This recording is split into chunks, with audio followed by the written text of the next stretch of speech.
안녕하세요 여러분. 하늘의 길을 묻다 천문과 역산 수업의 남경욱입니다. 고려는 앞에서 살펴본 바와 같이 개성에서뿐만 아니라 지방에서도 천문현상을 관측했습니다. 그리고 이런 관측 정보는 연월 일시에 맞춰서 정리되었을 것입니다. 그렇다면 전국의 날짜 맞추기는 어떻게 진행되었을까요? 통일 신라 시대는 이미 역서를 사용한 것으로 알려져 있습니다.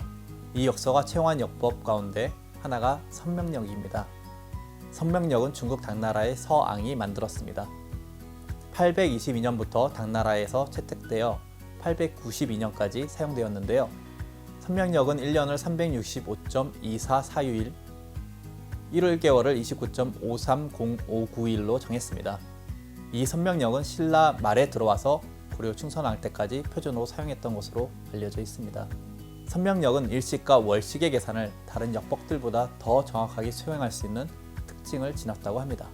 예측성을 높인 것이죠. 고려 초기에는 이 선명력을 사용했습니다.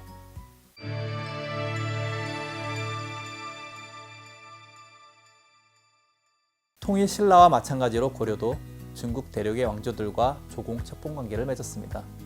이는 전통시대의 동아시아 관계에서 나오는 중국 왕조를 중심으로 하는 국제적 질서이자 국제 사회를 움직이는 형식이었습니다. 고려 역시 조공 국가로서 필수적으로 책봉국의 시간 규범인 정삭을 채용해야 했습니다. 시간 규범의 준수는 조공과 책봉이라는 관계를 확인하는 매우 상징적인 실천 양식이었습니다.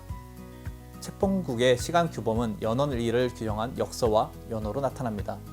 그리고 조공국은 반드시 책봉국의 연호를 쓰고 역서를 받아야 했습니다. 그런데 고려 왕조가 지속되었던 500년 동안 중국 대륙에는 매우 다양한 나라가 건국되고 망했습니다.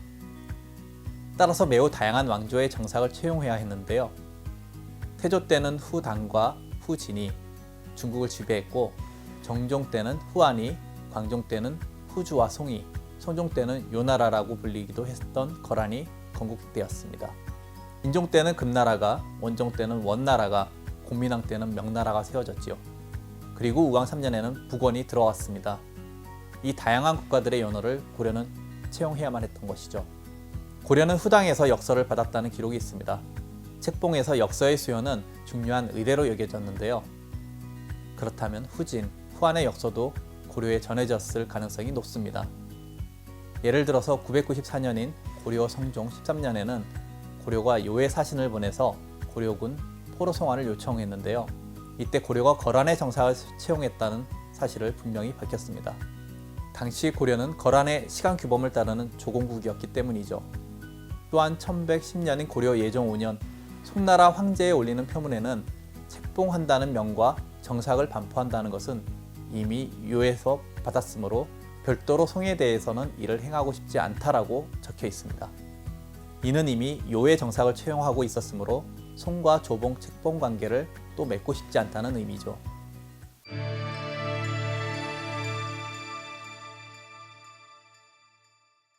(12세기) 초 요가 쇠퇴하고 금이 성장하면서 고려가 정삭을 채용한 나라는 요에서 금으로 바뀝니다. 요나라가 거란족이 세운 나라였다면 금나라는 여진족이 세운 나라입니다. 모두 고려와 국경을 맞대고 있었죠. 그만큼 그들의 흥망성쇠는 고려와 연결되었을 수밖에 없었습니다.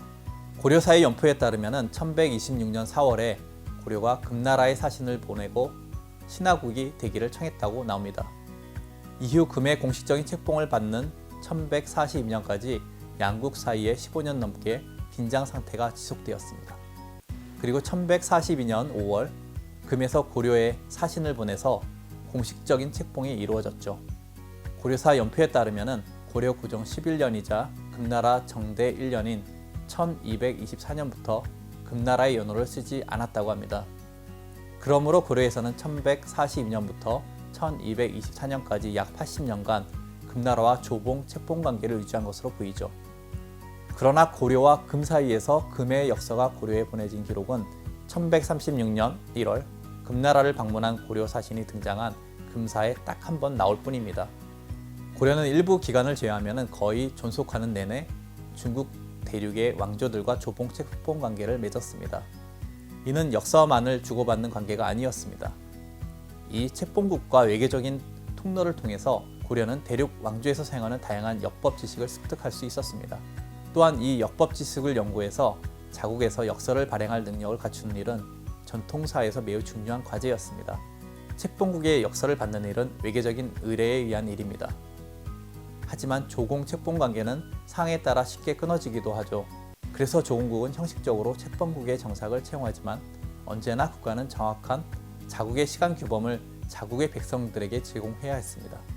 역서의 반포는 위정자가 하늘을 관측하여서 백성들에게 시간을 내려주는 관상 수시의 이념을 실천하는 가장 중요한 정치 행위였기 때문이죠. 감사합니다.